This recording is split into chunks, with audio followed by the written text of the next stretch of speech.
the quarterly webinar that we are doing. We are reviewing some of the key developments of the last year this time round and looking forward to the rest of the year, plus covering quite a lot of what happened in the first 3 weeks of this year, which have been especially exciting ones.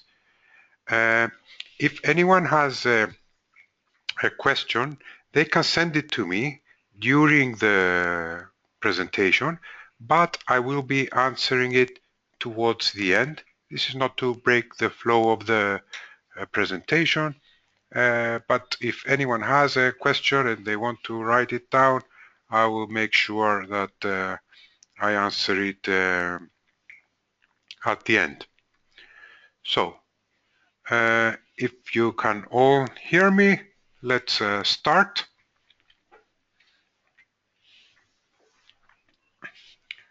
So, what are we going to cover today? We will look first of all at the performance of foreign exchange and of some of the major asset classes, both last year and in the past 3 weeks, because we have had some significant moves in the past 3 weeks. And then we are going to cover the major currencies, which are the US dollar, the euro, the Japanese yen, the pound, and the Australian dollar. If any one of you is interested in a currency different than these, I mean, I respect that. These are the most traded currencies. You can perhaps send a question and I'll do my best to answer. If you want to cover a currency that maybe we talk about the currency that we're not covering, but I will be concentrating on these. Thank you. So we have the US dollar. It's still one of the favorite bets of the favorites, I would say, of investors, but I'm not sure whether it's going to give very high returns in the future. Still, consensus is very much in favor of a stronger dollar. Now, the Eurozone is recovering.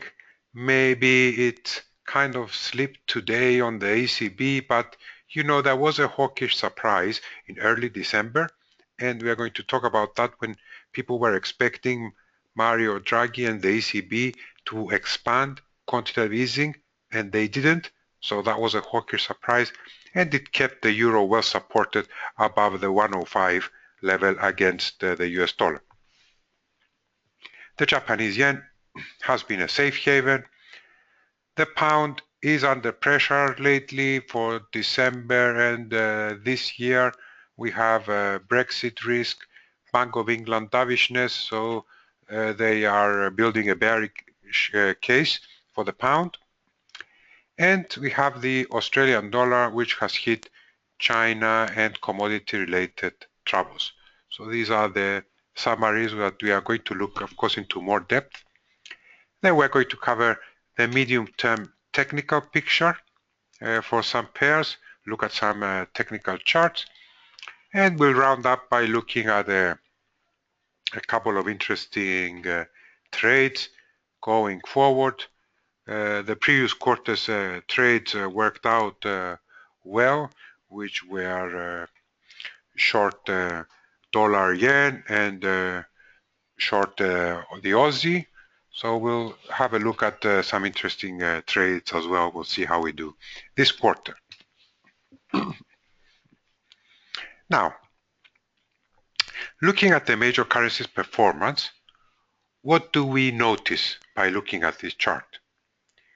We notice that the Canadian dollar, the New Zealand dollar, and the Aussie were the worst performers. This was followed by the euro.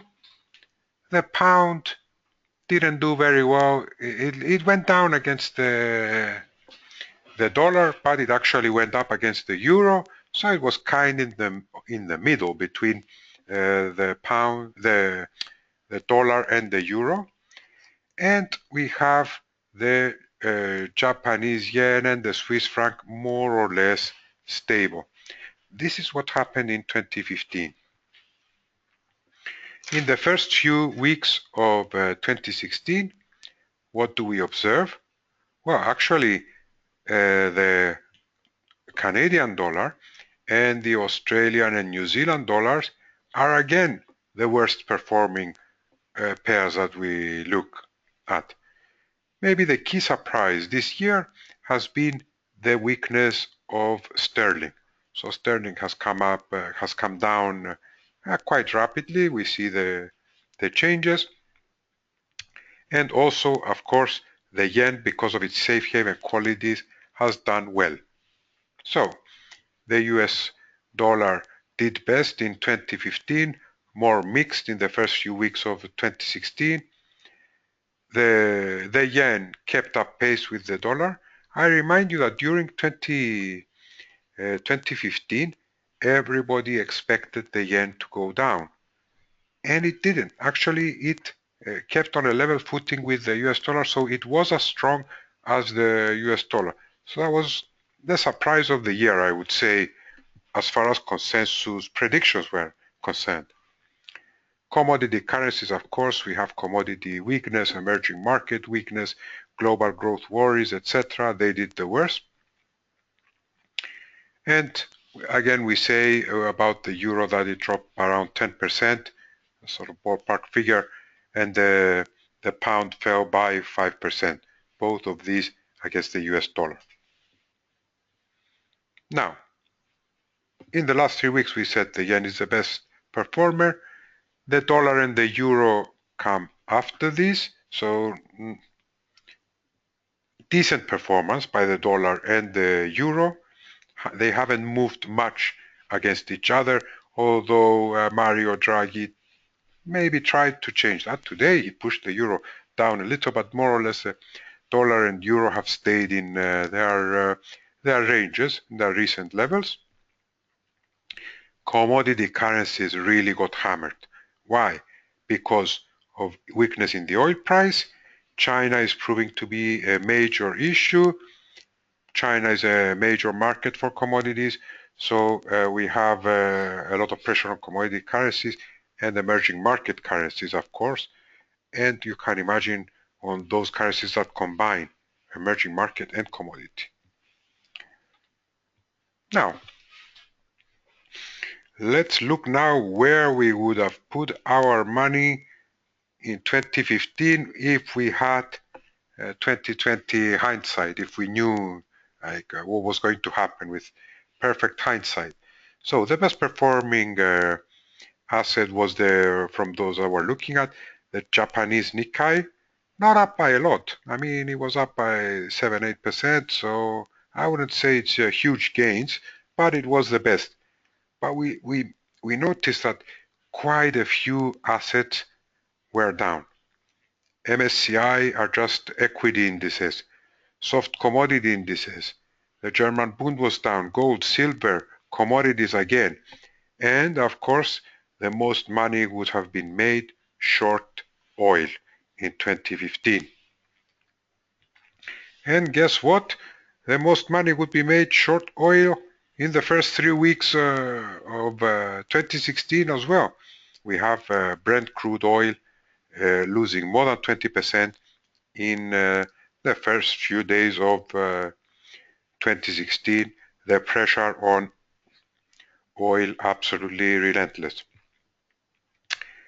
Actually, the best performing asset is gold, but not by a lot. I mean, you see it's around 3% return, followed by US 10-year treasuries, followed by silver and German 10-year bonds. What's common between these asset classes that were positive? They are safe havens. So this is where people rush into when they are scared. So they were up because, as you can see, equities, MSCI, the equity index for Asia ex-Japan, emerging equities, developing equities, they were all down by almost between 5 and 10%. And the Nikkei was down, It's now, the Nikkei is now down and is now in a bear market, which means it's down 20% from its peak, and this has more than negated whatever positive returns it had last year. So, all in all, 2015 was a difficult year for investors. There wasn't much easy money to be made anywhere. Many assets, if you are an investor going long, that is, many assets had negative returns. The theme of the year was oil, the drop in the oil price, which was happening last year and continuing this year. Gold did badly. So we didn't see safe haven flows. Gold did badly because probably the dollar was strong. Everybody expected the Fed rate hike, which happened. So this pressured gold downwards. And equities lost major ground because we had risk aversion, we had various sell-offs and worries about China, etc. We now go to our major economies. The US economy is not looking bad. The third quarter we had the annualized growth rate of 2%. For the year as a whole, 2015 and 2016, we're expecting growth of around 2.5% year on year. This is not a bad growth rate compared to other developed countries, by the way. Monthly core inflation, which excludes for food and energy, is now at was in 2.1% in November, and the headline inflation was at 0.5%. Obviously, the headline figure is very much influenced by the drop in energy prices. Now, unemployment during the year dropped from 5.6% to 5%. This is the success story of the US economy, driving unemployment much lower, but we are not seeing wages rise as fast. This is a chart that we show that GDP growth, it's on the left-hand axis. It's doing relatively well. It's positive. We hadn't had a negative growth since the first quarter of 2014. So staying overall positive growth. And we are seeing something that is a little strange for economists. That is, inflation is going down. There were actually a few instances that it was below zero during 2015. But at the same time, unemployment is falling. So unemployment, the purple line is the right-hand scale. It has fallen quite significantly during the past 2 years. So what is the Fed making of this? We had the most important event of the year, the interest rate increase by 0.25% to the 0.25-0.50 range in December for the Fed funds rate. That was quite a historic rate hike. It was the first rate hike in a decade, the first since the financial crisis, and in some ways it symbolizes the return of the US economy to a healthy status. Now, the FOMC, the committee that sets interest rates, was reasonably confident that inflation will rise to 2% over the medium term. This is the target, to increase inflation to 2%. Now it's around 0.5%, I will remind you. However, we have low energy prices and they are depressing inflation. Also a strong dollar, which is dampening import prices. The stronger your currency, the cheaper your imports. And there are some downside risks from slowing emerging market economies such as China. And of course, the US stock markets are not immune to volatility in the global markets. And we haven't really had anyone from the Fed addressing these issues to talk what the new mode of operation, given all this turbulence that we saw in the last few days, which I'm so sure you have noticed, what is their feedback and how they're thinking about it. This is an interesting chart we see the dollar index in the green line, and we see the huge for the past 10 years almost, and we see the big rally that we have had in the dollar index, a trade-weighted dollar. It's an index of 6 currencies, the 6 major currencies that the US trades with, and you can see an almost 25% rally from 80 to around 180 in May of 2014, or to around 100 more recently. And we see how interest rates have evolved. We see that with financial crisis, interest rates fell to 0.25%, and they were there for a very, very long period. You can count the more than 6 years that they were at zero before change. Now, in the US, the Fed is saying it's going to raise rates 4 times this year. That is looking very ambitious, I would say, especially given the turbulence that we saw lately. So probably they're going to delay those rate hikes a little. The market sees 2 rate increases. Economists are forecasting 3. So let's say 2 are the minimum and 4 is the maximum right now, although this might change if we see more deterioration in the situation, in the economic situation, and if we see financial markets stressed.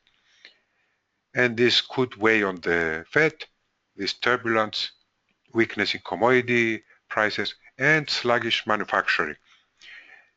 So I would say that the US dollar overall is likely to see limited gains in 2016, because while are a lot of people buying the US dollar, they expect the Fed to raise rates. If the Fed is going to raise rates more slowly, then the dollar may not go up as fast as people expected. On to the Eurozone. It's not so bad. The growth situation of 1.5%, you may be saying that is very low growth, but it's better than what the ECB has done for the past 5 years. So it's the best year in the past 5. This shows like how many challenges, how low growth was a very big problem for the Eurozone economy.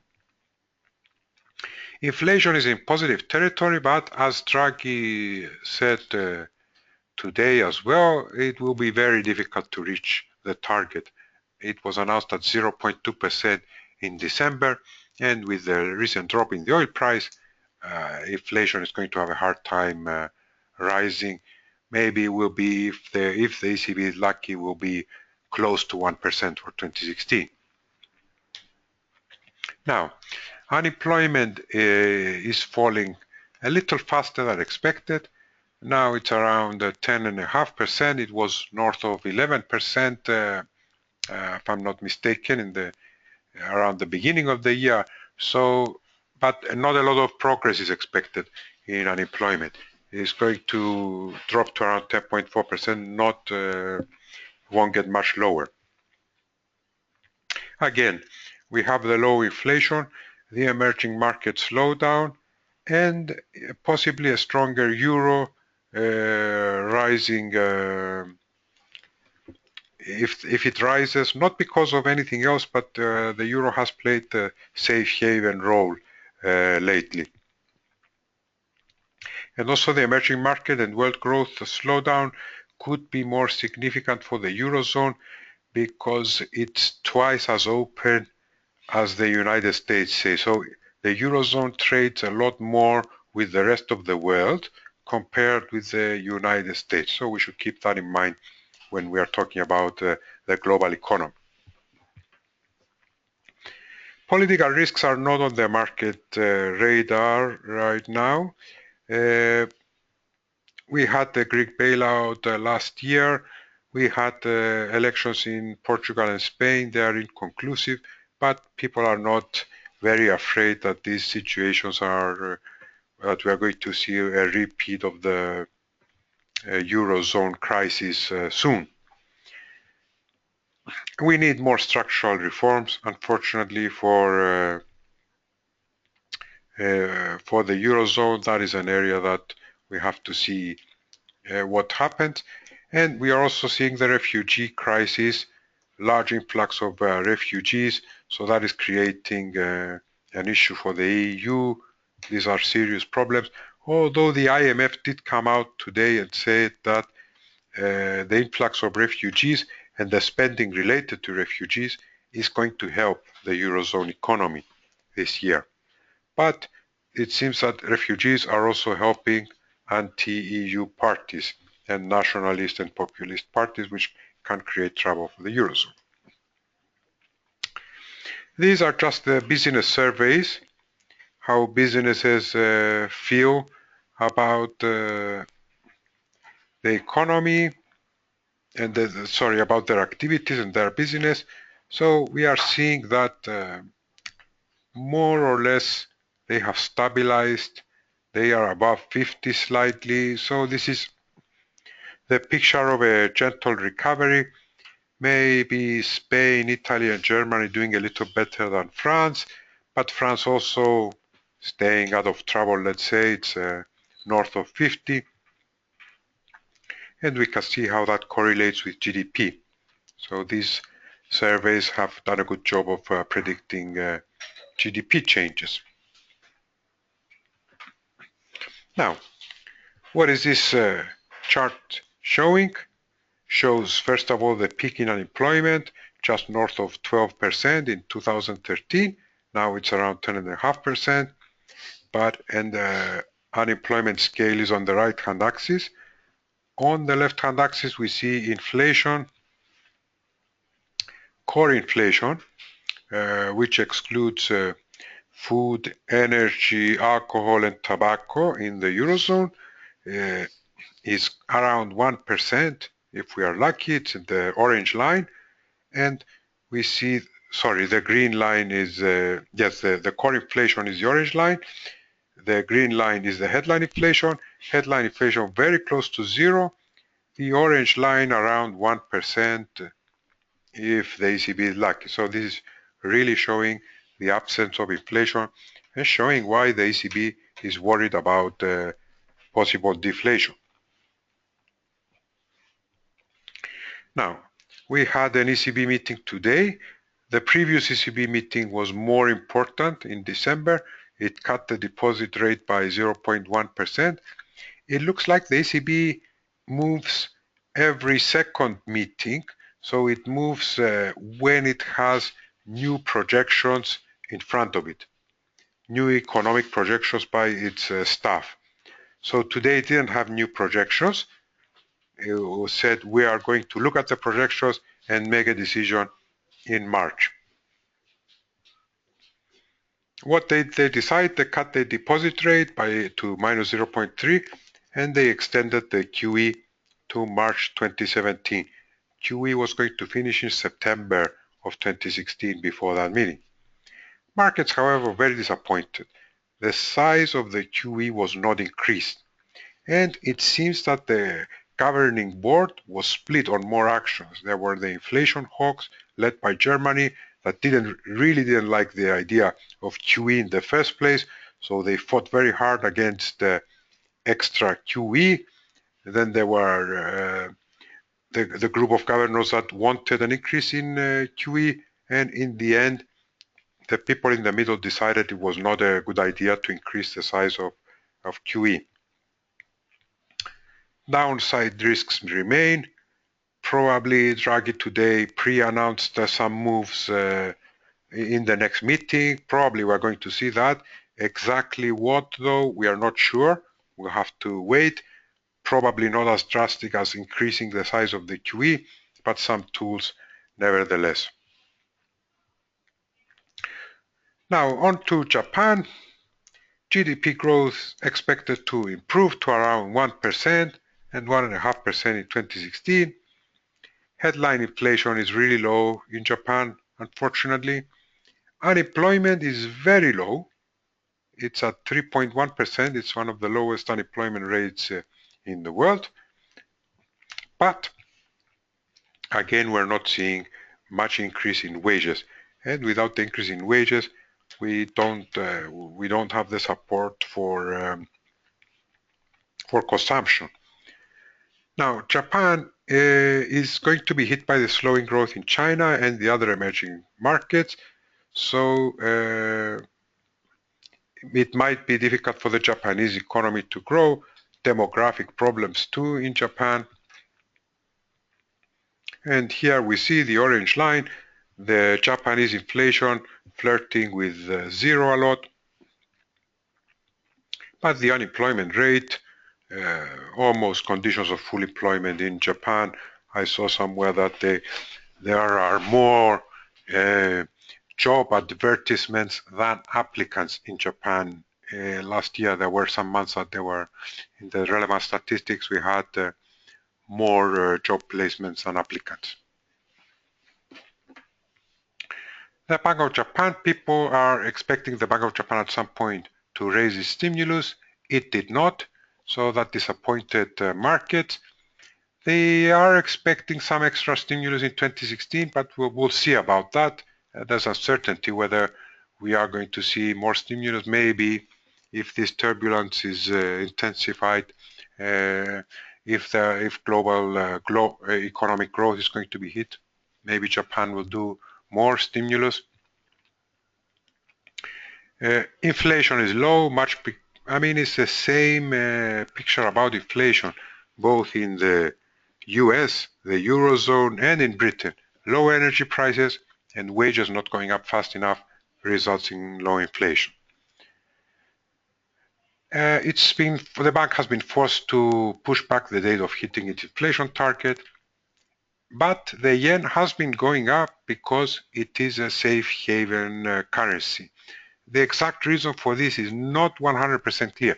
Maybe it's Japanese people repatriating assets when things are not going well in the world. Maybe it's people borrowing yen to make risky bets, and when those bets go bad, they have to repay their yen loans. They sell, they turn the proceeds to yen and they repay their loans. But the yen has been the best safe haven this year and has tended to go up when there was turbulence. On to the UK. UK economic growth is going to slow slightly in 2015. UK was a star performer together with the US, relatively high among advanced economies. That's why I say the UK with the US have been doing the best. But we have seen a slight slowdown. Inflation was 0% for 2015. Maybe sterling was to blame for that as well. It was a little stronger. Now sterling got weaker, so maybe inflation could be boosted a little. Unemployment declined to 5.1%. Very good progress on employment. But again, average earnings, wages have not been keeping up pace. It's not that, we have been having 2% wage growth, but it's nothing that is going to push inflation very high. Now, the UK economy is not immune to a global slowdown and volatility in financial markets. UK is a big global financial center, so it's bound to be affected by negative events in the global economy. And UK exports growth is also seen as underperforming. And here we see average weekly earnings, unemployment, and inflation. Average weekly earnings have had a trouble to climb above the 3% level that you see here. So it's sort of closer to 2% rather than 3%.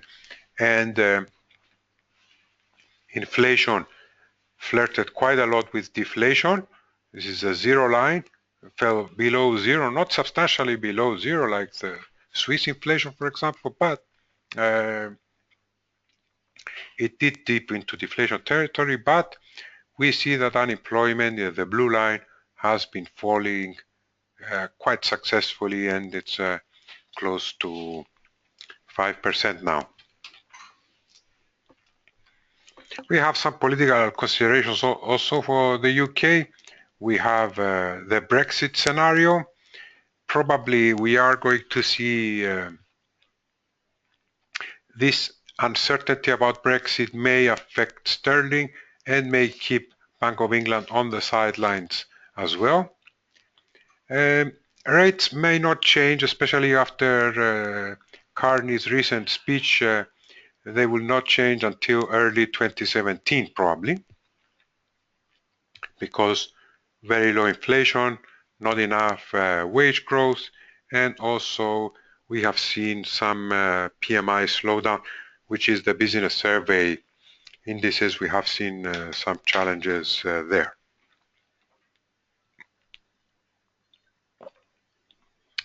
On to Brexit. We are having negotiations now between the UK and the EU to change the terms of the membership, UK's membership of the EU. Hopefully these negotiations are going to be completed in around mid-February, 16th, 17th of February at the EU Leaders Summit. If so, an in-out referendum could be held as early as June 2016. June to September is a likely window for a referendum. And here are the issues also: further integration of the EU, political integration, something that Prime Minister Cameron, speaking in Davos today, also expressed misgivings about UK being in a union that is forever trying to achieve closer integration. We have migration, the key issue for the UK, a lot of EU nationals, and access to benefits by EU migrants. Unfortunately, this renegotiation, though, and this whole story is creating some uncertainty for the UK economy, and is something that is weighing, in addition to the other factors that we are talking about, is weighing on sterling. So while this uncertainty is there, I think it will be very tough, very difficult for sterling to rise again, because if you think of it from a business point of view, if I am an international business and I'm looking to invest in the UK, I would want to know what the outcome of the referendum is before I go there and invest. And a no vote could have some serious effects as well. It will reduce GDP by 1 to 2% in the short term. It will hit London's preeminent position as a business and financial sector. So from a business perspective, it could be a negative, but of course there could be political considerations pushing the UK towards the exit. Australia, also a country that is doing relatively well despite the resource sector slowdown.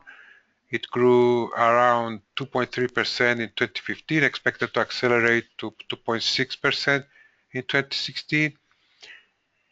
Australian inflation is relatively high, 1.5% in 2015, and expected at 2.3%. We have also had a falling Aussie, which should boost inflation. We had a scare of unemployment rising above 6% during 2015, but now it's back below 6% at 5.8% on the strong domestic economy.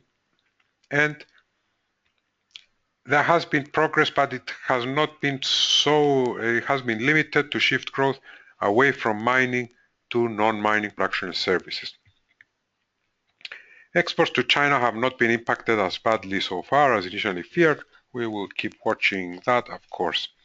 And this is the unemployment, the green line. You saw that over here it became around the middle of the year, looked a bit worrisome, reached 6.3, almost 6.4%, but then it headed back down, and we had a very strong third quarter as well for the Australian economy. On to China, I think topic that everyone likes to talk about these days. It's the economy is continuing to slow. Growth dropped below 7%. It was 6.9% in 2015. Of course, this is very high growth by all comparisons, but for China, it has been one of the slowest growth rates.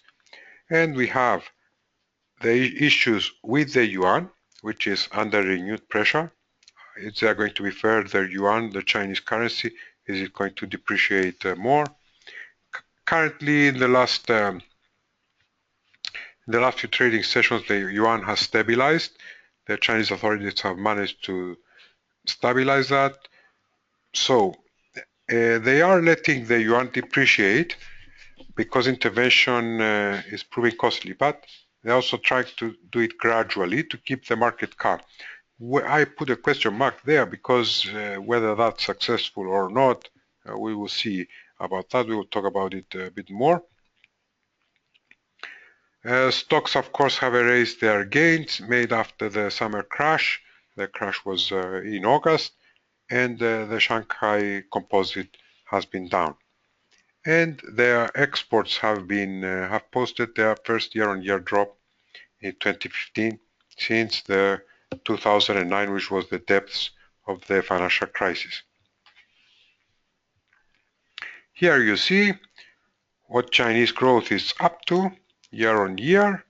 This is not zero, this is 6% by the way, so this is a little misleading, but you can see that the latest growth rate has been the lowest since the first quarter of 2009, which was the deepest point of the global financial crisis. And it's certainly a slowdown from the 10% plus rates that we had up to 2010. And here we are watching the yuan, which is the red line. It's the scale of the yuan is inverted, and we are seeing it that it's around 6.5. Last year it was around 6.2. Not dramatic depreciation, mind you, against the dollar. And keep in mind that the dollar had been going up during 2015 against most currencies. But this has sparked some fears that maybe there's more to come, and there have been outflows out of China. And this is the stock market. The Chinese composite went up to 5,000, then we had the crash. Now it's trying to hold at the 3,000 level with some difficulty. The other point, we saw that oil fell around 30 to 35% last year. This year it's down around 25%. I think the problem with oil is a clear problem of oversupply and overproduction. And this problem is not going to be solved unless we have cutbacks in production. And we saw that Saudi Arabia and OPEC tried to produce to defend their market share and maybe force non-OPEC producers to go out. Of course, they are suffering from quite a lot of pain right now with low oil prices. We are expecting US production to fall in 2016. The shale oil producers cannot withstand such low prices, so they probably going to have to close shop. Demand growth has been strong. So we have like demand for oil going up by around 1.5 million barrels per day during 2015, year on year. So this shows to me at least that the problem is the build-up in supply. And of course, this has a huge impact on currencies, oil-linked currencies. Canadian dollar, Russian ruble, Mexican peso, Norwegian krona have depreciated sharply this year. This is a chart from the International Energy Agency. The green line is supply, the yellow line is demand, and the blue bars are the buildup of inventories. So you see that supply has been growing, has grown quite substantially from the first quarter when the financial crisis started, around 84 point something million barrels per day. Now it's around 96.5 million barrels per day. So we see that both demand and supply have grown, but demand is bigger than supply. This means that inventories are building, and while inventories are building, I'm afraid there is no other alternative for the crude oil price than to go down. And this is here we can see that where the oil price dropped in the mid 2014, it was around 110, 111, $12 down today to around it made a low of $26 something yesterday. Now lastly, purchasing power parity, we are going to talk about the Big Mac index, which just compares what a Big Mac costs around the world. You say this may sound a little ridiculous, but you have to think that the price of a Big Mac by the multinational McDonald's is determined by a variety of prices. Rent, wages, agricultural goods, utility bills, services, all these go into the pricing of a Big Mac. And the company for each country takes this into account before arriving at the price of the Big Mac, and it just compares what it costs around the world. Obviously, if Big Macs are much cheaper in one country than another, then this is compared to the US, then it's probably an undervalued currency. If it's much more expensive, it's probably overvalued. Now, using this analysis, we see, well, surprise, surprise, the worst performing currencies, which were the South African rand and the Russian ruble, are the most undervalued according to this methodology. Now, I have to stress to you, this does not mean that these currencies are going to go up. I mean, this is just a methodology to show what is happening to relative prices. And this is probably, it shows what's going to happen in the very long term. It's not showing what's going to happen in the next quarter but it's or 6 months or year. But it is a starting point, and it shows that these currencies are very cheap, but also most interestingly, Japanese yen is very cheap. You know, it has fallen a very long way, and it seems that somebody with their US dollars can buy a lot of Big Macs in Japan compared to in Tokyo compared to New York, let's say. Similarly, on the other side, we see that the Swiss franc is the most overvalued currency. You know, because it was overvalued and then it appreciated some more last year after the Swiss franc shock. Now, so since June of 2014, the US dollar has gone up by 25%. So on the Big Mac comparison, the dollar is expensive, possibly overvalued across the board. It does not mean that the dollar rally will stop, but there is some question about its future prospects. For example, although it's possible, it's not likely that the dollar is going to go up by a further 25% from this point.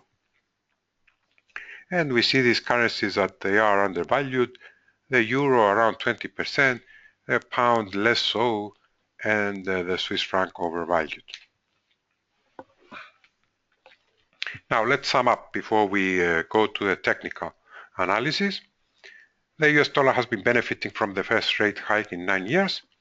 Expectations that more will come later this year.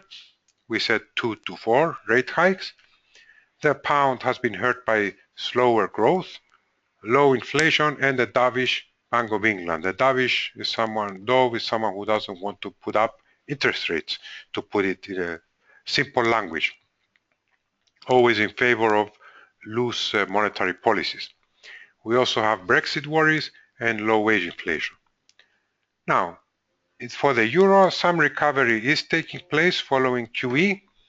There are hopes for extra stimulus in 2016, but it's unclear how, what, when, after what happened in December. Well, now the when has become a little clearer, maybe. I didn't have time to change it in my presentation, but the how and what remains to be seen, because when, maybe in March we will get some measures, but whether there will be enough to make the market happy remains to be seen.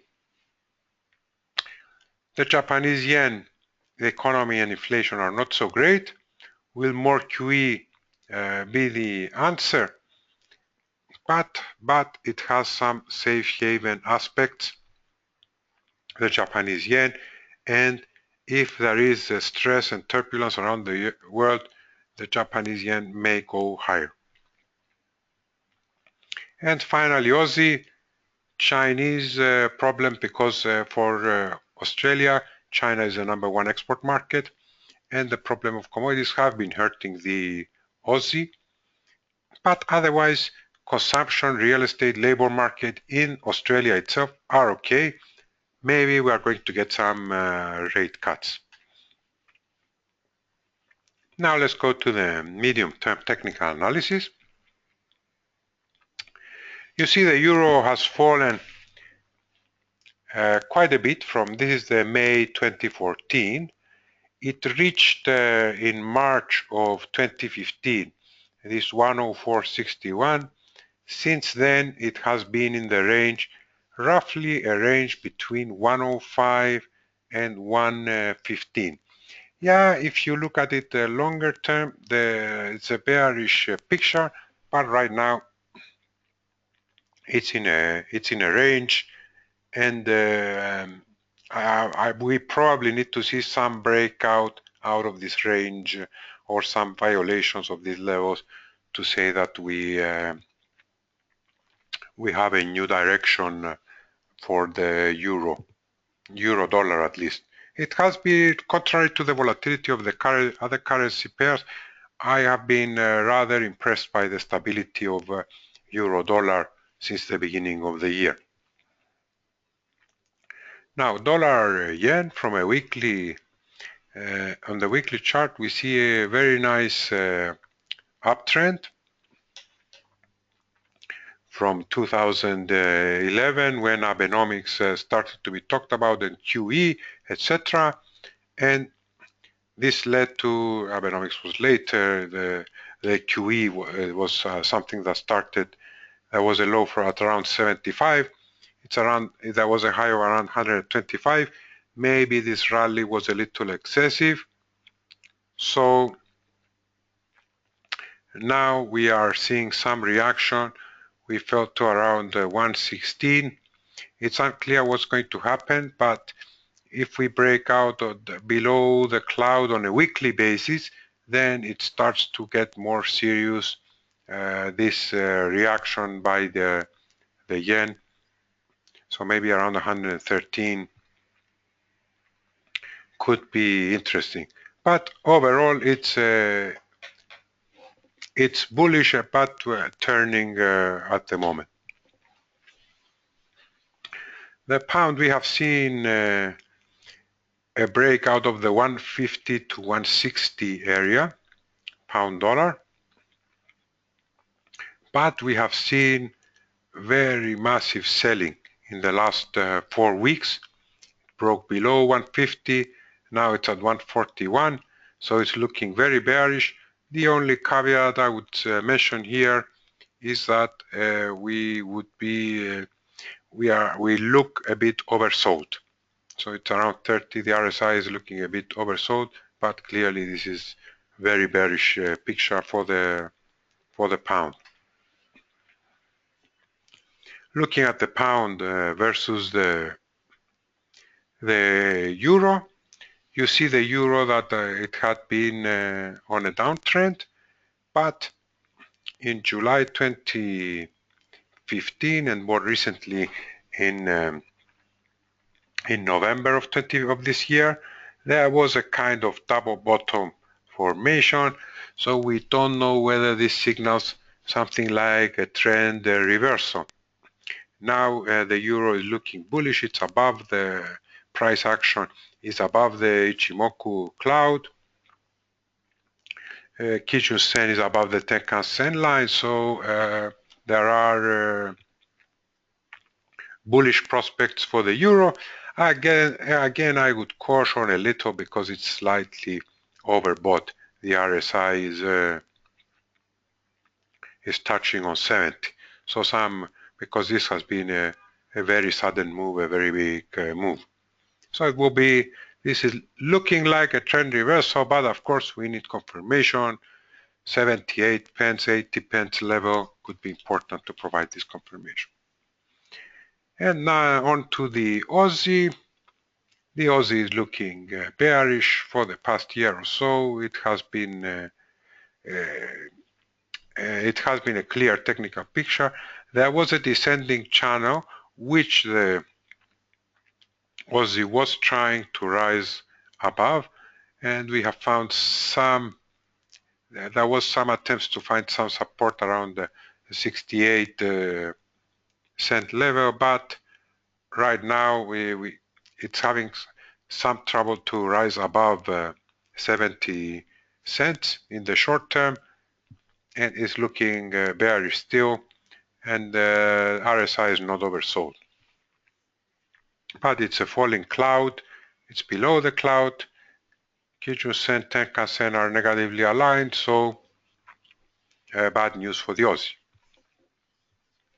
Couple of favorite trades to wind up. I would think that maybe long euro pound is a good idea. We saw a one-year high recently.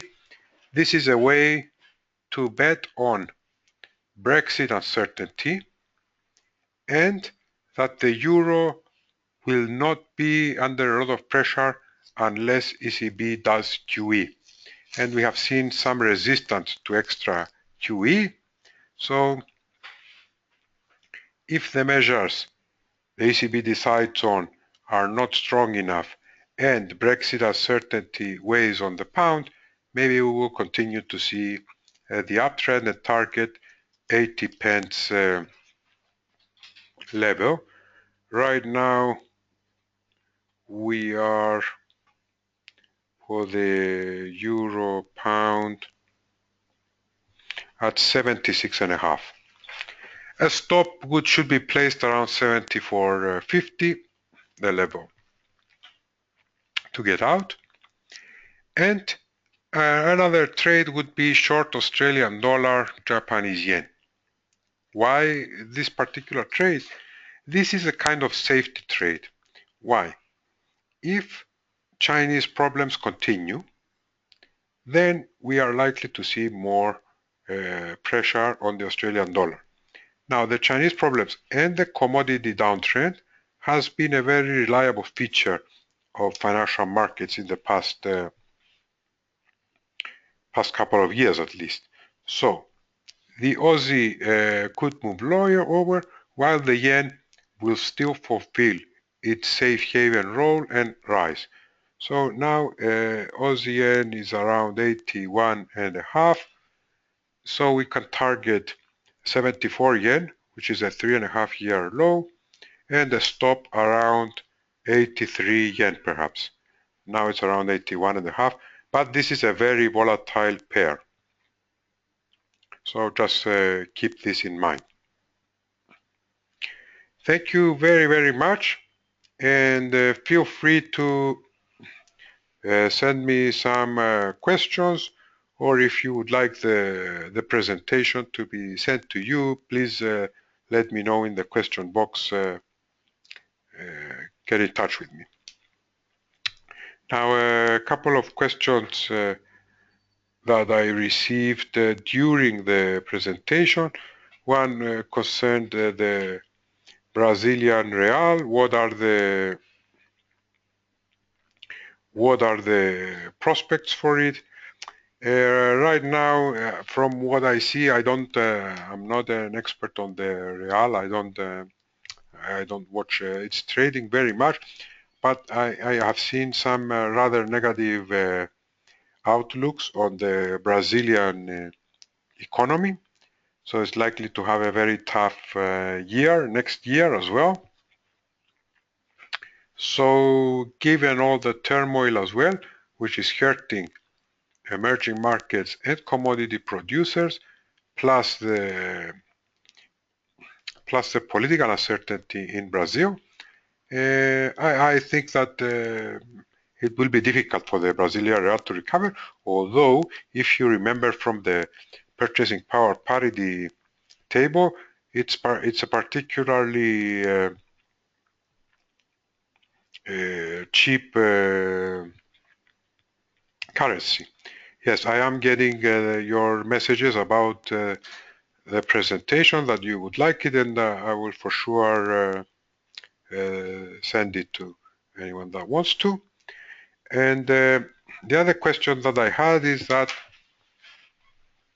why stocks are down so much this year.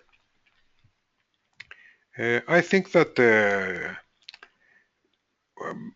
first of all, countries that had some imbalances in their growth, in their economic model, such as some emerging markets or excessive dependence on commodities, have been under a lot of pressure. And for those, the pressure started last year. We saw them from last year, starting from last year for a lot of emerging markets. The sell-off in emerging markets is not something new. However, what we are seeing this year is that that sell-off is kind of expanding to more developed markets who thought that they were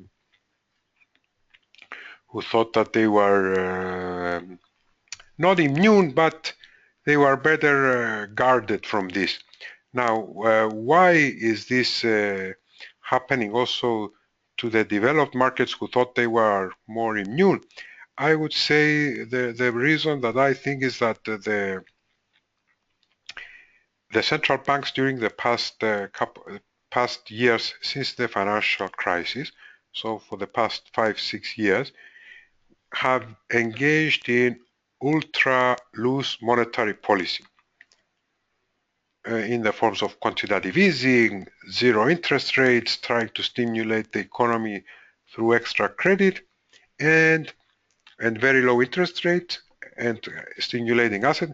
And these policies might have created unwanted effects in the sense of making asset prices and stock prices expensive. So in the first signs of trouble, then you could see that these expensive stock prices are going to come under pressure.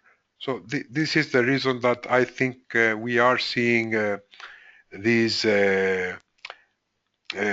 turbulence, plus the fact that it looks at the Federal Reserve and other central banks are starting to question how effective these methods have been, and maybe they are not willing to underwrite further increases in asset prices so easily.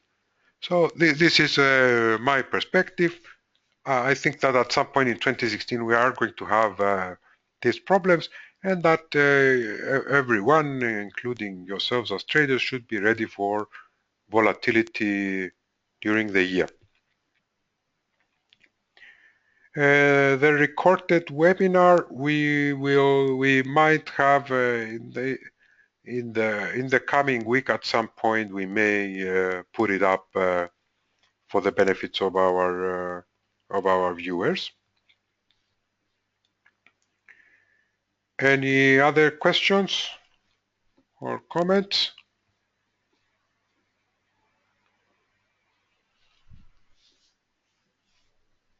We didn't talk a lot about gold, by the way, which is I mean, I think it's a popular